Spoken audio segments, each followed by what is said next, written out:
Where do I start? Grammy Award winning. You've been known as your favorite rapper's favorite rapper. Such a pleasure to have Lecrae on the Untold Podcast, man. Welcome, man. Welcome back to the Bay. Yeah, it's awesome to be here, man. One of my favorite places in the world. Yeah, man. And last time you were here, you were on tour. Yeah. Caught you backstage. Yeah. And then quiet little moment when you're not working. Like, what brings you back to the Bay? I'm inspired when I'm here.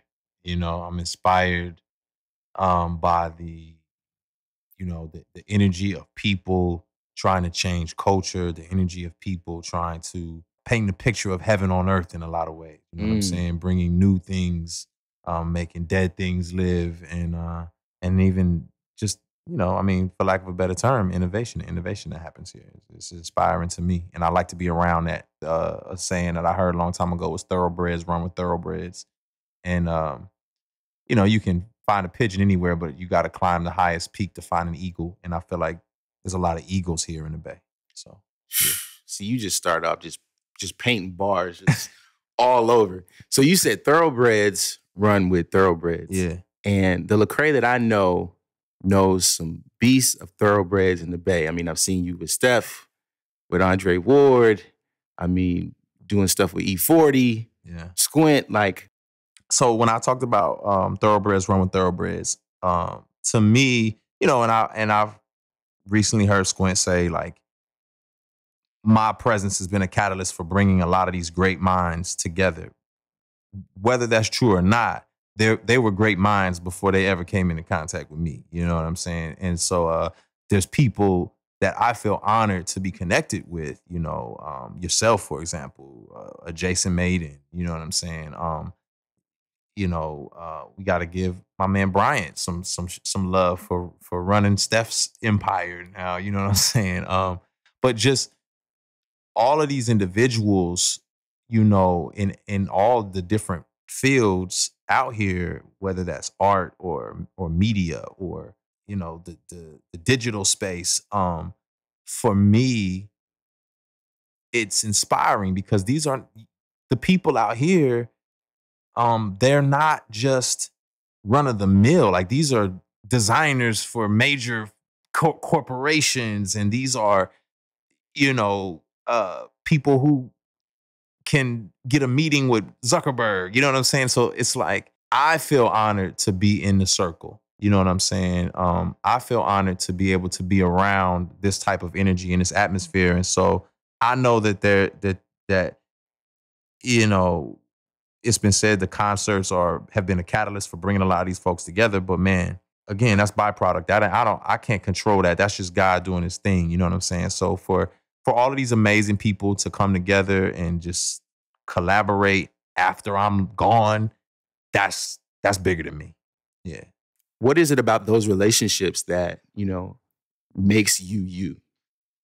With a lot of the folks here, see what I see happening specifically like in the Bay is there's such a high, the mark is high, right? And so whatever your craft is, for it to be kind of looked upon or seen, it's got to, make a mark. It's got to cut through the crowd. And there's a lot of incredibly talented people here in every facet of life. Right. And so I think when you're here, when you find someone who's excellent at what they do, they're very, very good because they've had to cut through so much of incredible people. And so that inspires me, man. It helps me to say, to stay sharp. Right. Yeah. So everyone knows about you cutting through the crowd sonically. But you've also come to the Bay to, begin exploring the possibility of building a media company. Like, what's your heart behind building narratives and how those narratives can cut through the crowd through this company? Yeah. Well, for me, I think it's story, right? Like you said, narrative. And I think stories change people's lives.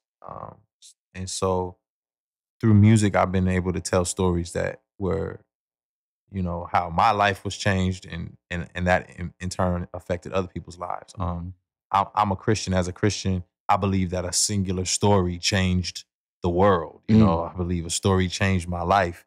And so because of that, I'm very passionate about retelling that story and retelling the implications of that story and other stories that are that demonstrate, you know, how powerful God is and how in every facet of life.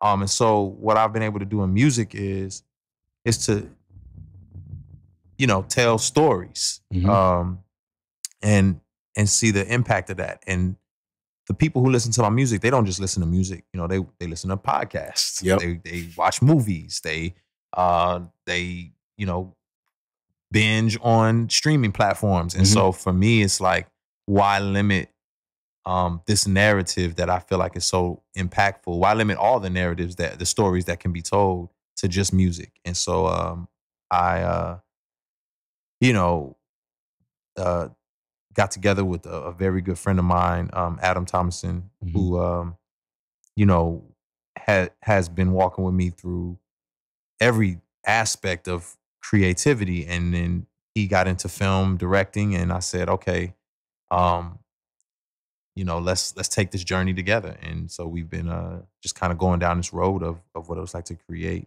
media in other facets besides music. That's the long answer. Hey, I love it, man. Now, again, with this whole theme of narratives, and people obviously initially know you for your bars. So I'm gonna bring up some bars. Okay. And I want you to respond to them. Okay. And I don't know if you remember saying this, because I actually think you said this when you spoke at a church once. You said, if you live for people's acceptance, you will die for their rejection. Yeah. What narrative did you want to tell through that line? Oh man.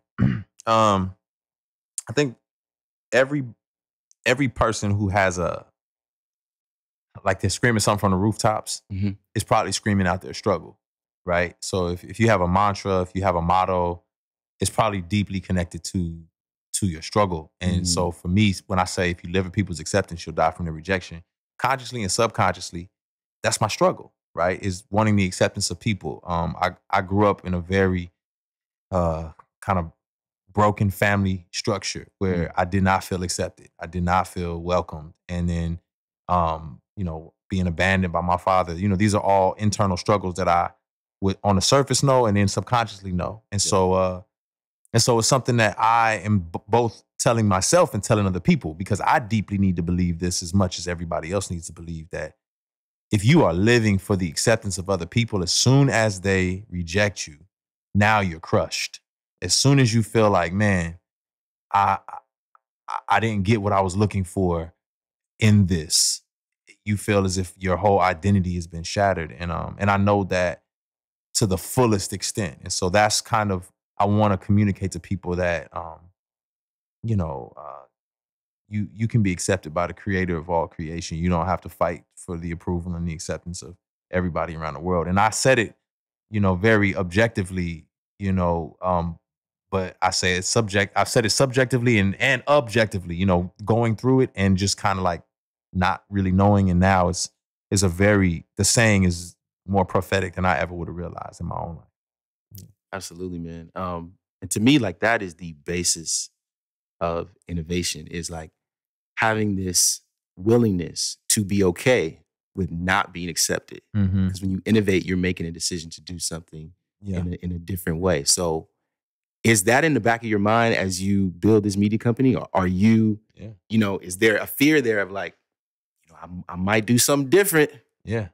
So it's funny. I was just recently in LA and just setting up meetings, taking meetings with a lot of really heavy hitters in the film and TV space, right? And I'm walking into these meetings and I'm just anticipating rejection every time. I'm just anticipating people pushing back and anticipating people saying, "Yeah, man, I don't know." And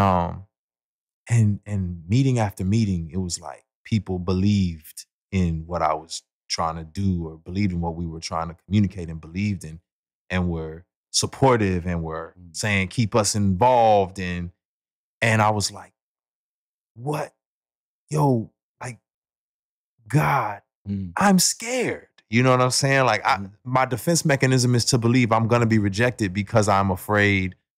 I'm so afraid of the failure that I'm telling myself it's not going to work.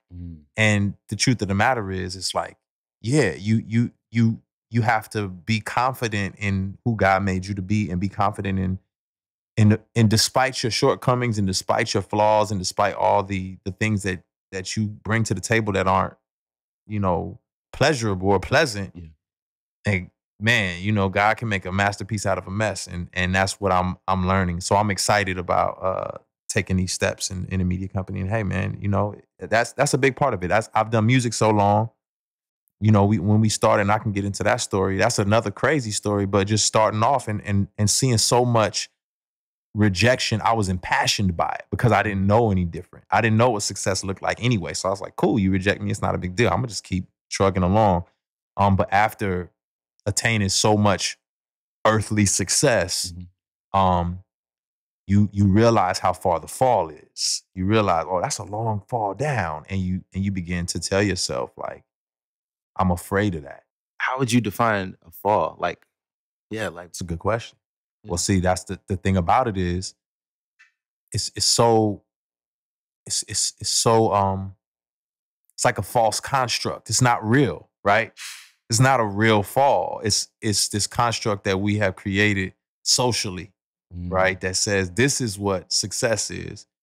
And I'm a firm believer that success is not what you do compared to what other people do. Success is what you do compared to what you were created to do, right? So so I believe that here, but sometimes it takes a minute for what's in my head to get to my heart. And so now I feel like God is teaching me to believe that internally. Like, this fall you're afraid of, this failure you're afraid of, is a social construct. Are you impacting people's lives? Are you using a narrative to demonstrate change in society and in the world?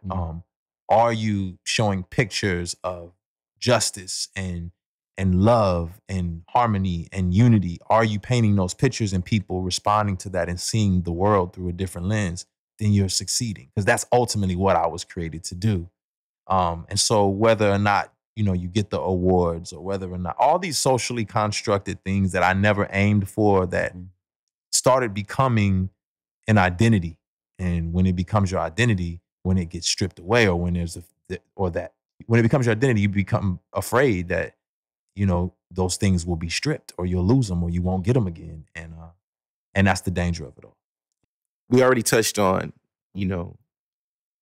Andre Ward, Steph, athletics here in the Bay is very strong, and you've built these types of connections. Let's delve into that a little bit. You've even brought Steph out on stage. For sure. Talk about your rapport with athletes here in the Bay. Oh man, that's what's really crazy. Like, somebody asked me the other day. They said like, who's your basketball team? And I was like, the Warriors. And they was like, that's cliche. I said, it isn't though, because I live in Atlanta, and I support the home team in so many facets. Gotta do better, Atlanta. It's bad right now. But I know the Warriors, so that it's different. Like when you're,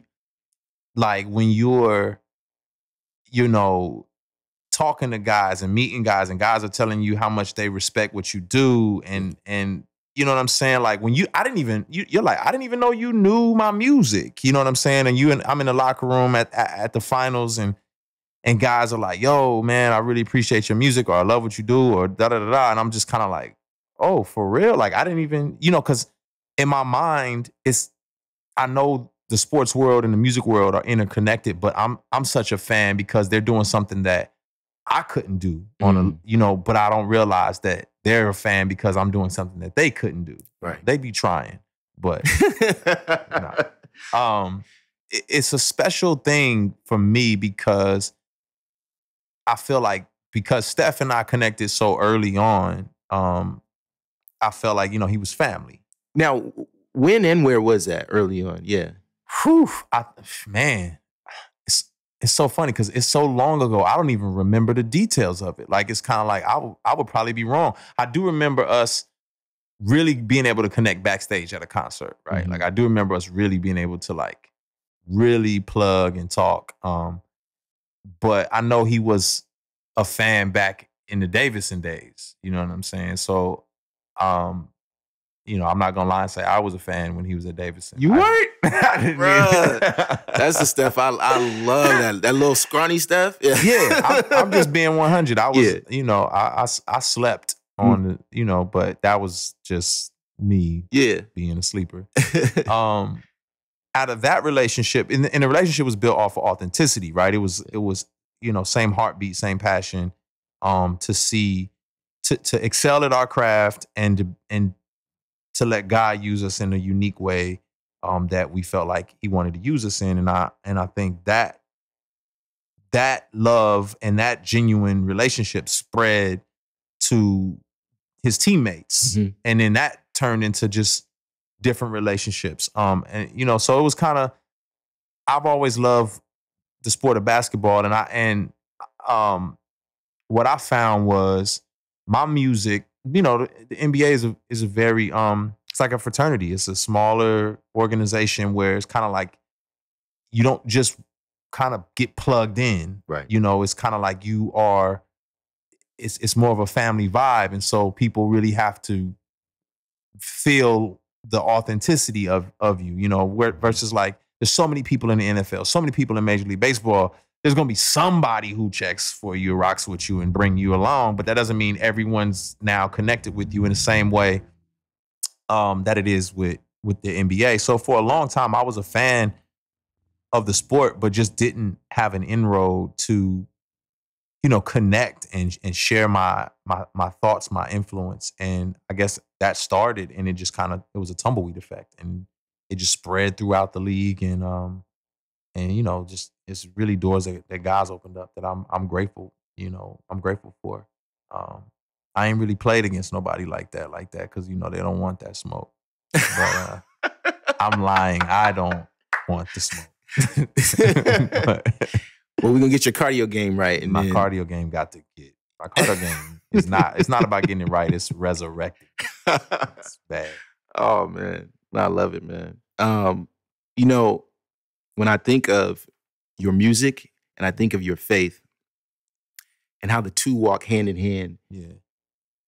Have you ever sat back to ever conceptualize how you may have had an influence on other artists and their ability to bring their faith out on a Chance, on a Kendrick? Because there's no secret. That's what you've done, in my opinion. Yeah. You know what? I am never, again, like I'm telling you, just honestly, there's been such a struggle of acceptance and insecurity in my life that I've always shielded myself from even trying to wonder or think if I'm influencing them artistically, right? But oh man, I'm bumping. I'm gonna tell a story that I never really told. I never told a story, but hey, I don't mean this in any kind of an arrogant way. I mean it in the most humbling way possible. But it really was a shocker to me. So, y'all getting the exclusive. Exclusive. But, I've loved Chance since I first heard him. I first heard him on Acid Rap, and I thought he was really dope. And then I heard the struggle, and I heard the wrestles with faith and doubt and all these particular things. And as time went on, we were introduced to each other. And, when I met him, he was kind of like, oh, yeah, you got that song with Ty Dolla $ign and whatever. And I was like, oh, yeah, okay. Well, I didn't expect you to know anything or anything like that.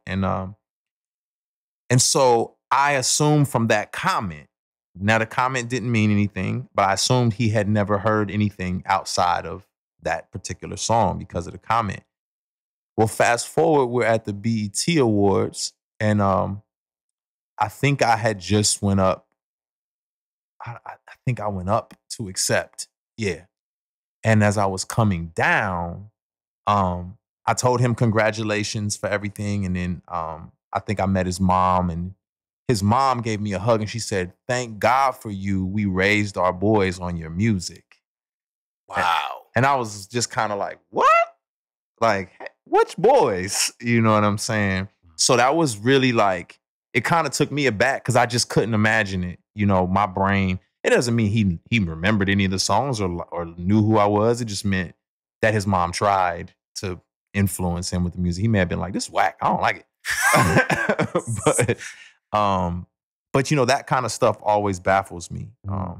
And makes me feel old. That's what it is. So, yeah. Legendary. Yeah. Legendary. So I have a question. In getting back to the bars, you know, you have this this song that appears a lot, or at least a title to a song that appears a lot, Misconception. Right? Yeah. This being the Untold Podcast, we want to know what's not told. What are the misconceptions of Lecrae? Oh man, you can give me one at least.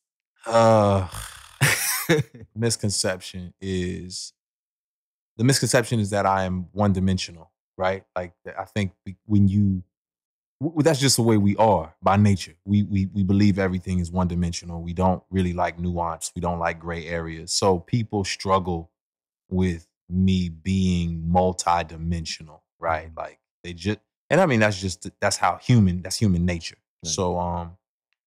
So, you know, how can you listen to Kirk Franklin on Sunday and be friends with, you know, I don't know, Hit Boy or something? You know what I mean? It's kind of like their brain doesn't grasp these concepts.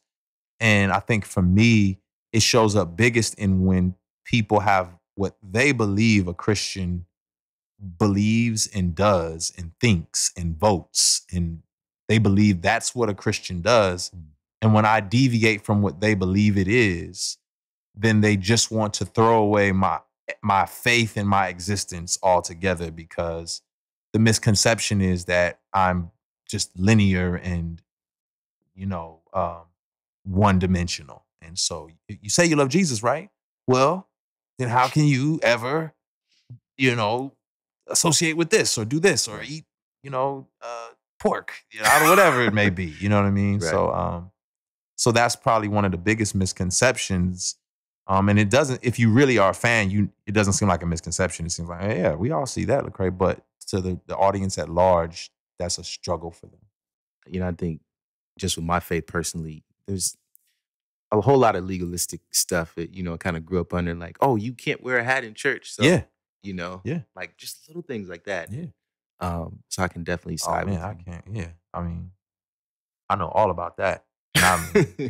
But you know, that's a huge part of the journey. That's a huge part of, you know, why I like the Bay Area too. That's another reason why I like the Bay Area, because this was the first place I ever came to where people would come to my concerts, bro. And I'm not saying I'm not endorsing this. Yeah. But they would come to my concerts and they would be heaping praise with expletives and cuss words. Right. You know what I'm saying? And I was like, yo, like, there's like, yo, man, you know what God is doing with your, and it's like, what? But that's the Bay, right? Yeah. It's like, they don't have this, there's no one type of Christian. There's no, people are coming in the door from different places and angles. And your dad was a Black Panther, your mom was a hippie. Right. You just, you know, it's like, I went to Berkeley and I got all these weird kind of thoughts and things, but, you know, God is doing some work in me. And so you just get this convergence of unique people, and they don't have all of the church baggage that I think the Bible Belt has. And that's refreshing for me, right? So, of course, people in the Bible Belt may look up here and say, man, it's chaotic. But to me, it's refreshing because it shows how beautiful the tapestry of God's people are, right? Like, just seeing how, like, we're just all different, right? Long hair, short hair. Yeah. You know, you come to the Bay Area, it's a 65-year-old man with a red mohawk, and it's like, what? I don't have an explanation, but it makes sense here. You know what I'm saying? And so I love that as well.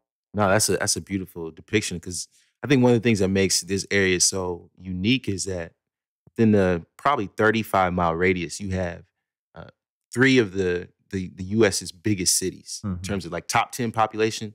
San Jose, San Francisco, Oakland, and I didn't even mention Berkeley. So there's just a richness of everything. Culture, man, it's crazy, and I love culture. You know what I'm saying? My aunt, she went to school out here, and Where? She went to San Francisco State. Yeah, and so she went to school out here, and she's one of my favorite aunts because she's the most just enlightened human being in my family. You know, she inspired a lot of who I am is my mother, but I don't talk about my aunt a lot. My aunt was the first person to let me know I could travel outside of the continental USA. And a lot of it is because of her time here in the Bay Area broadened her horizons. And, you know, she was a part of protests. She was a part of just this whole movement going on out here that showed her, you know, that deep down in Houston, Texas is not the standard. Right. Like there's another way to think outside of this box that, and so she's been a huge inspiration for me,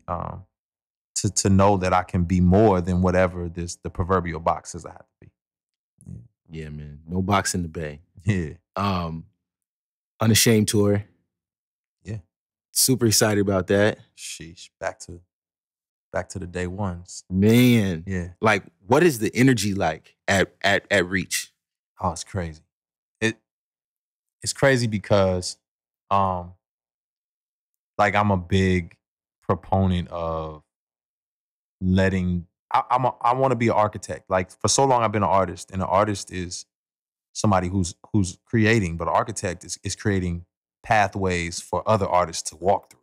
Right. So I like creating still, but now it's about how can I create spaces and pathways for the next generation and the next generation. You know what I mean? So it's kind of like, man, the infrastructure for legacy to happen. And that's what I get excited about creating. So that's what's happening right now is we created the infrastructure. You know, we put in, 15 years worth of work to build studios and build offices, to have, careers launched and started. And now there's a whole new crop of artists that are, on the rise. Like KB is a staple, and Andy Mineo's a staple. And these guys were, the little ones, the youngins. Right. And now they're giving lessons to the new youngins. So it's crazy to see that happen. But yeah, the energy for Unashamed is really dope. And I think it's dope for me personally because I'm kind of going through a spiritual awakening right now.